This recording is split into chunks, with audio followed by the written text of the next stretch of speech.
Not all of them are fiction. Some come from real people with real fear. Tonight's story comes from a rural town in New Hampshire.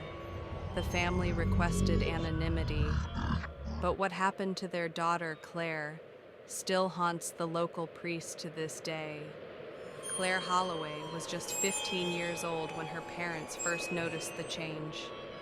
It began with small things, quiet spells at the dinner table, talking to herself in a whisper. They thought it was teenage stress.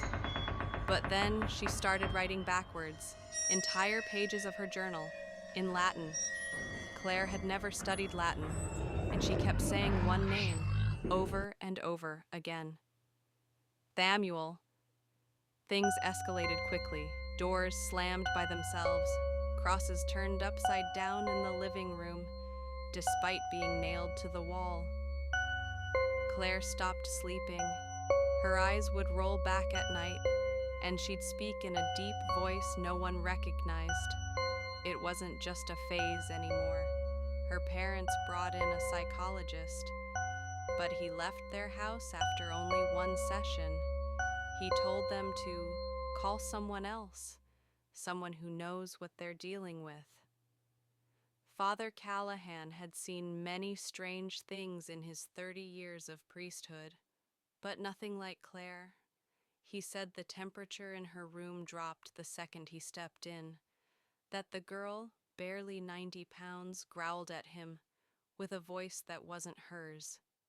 He agreed to perform the rite of exorcism, quietly and without church approval. He said something about not waking what's asleep, but it was already wide awake. The exorcism was done in Claire's bedroom. Her parents held rosaries. Father Callahan brought holy water and ancient prayers. At first, she screamed, not in pain, in rage. "Thamuel is mine," she hissed. "You cannot take him from me." Then the lights went out. Every bulb in the house shattered one by one. The priest kept praying. Even when Claire levitated off the bed for 6 full seconds, she collapsed to the floor, silent, for the first time in weeks. Claire didn't remember what happened. At least that's what she said. But she wouldn't go near churches again. Wouldn't say the name Thamuel. She moved away at 18. No social media. No friends from back then. Just disappeared. Father Callahan died 5 years later, in his sleep. A Bible clutched to his chest. They say, on the last page, someone had written 3 words in Latin: Ego redibo mox.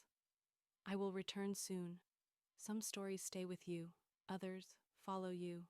Thank you for listening to Shadow Whispers. If you have a real horror story, tell us.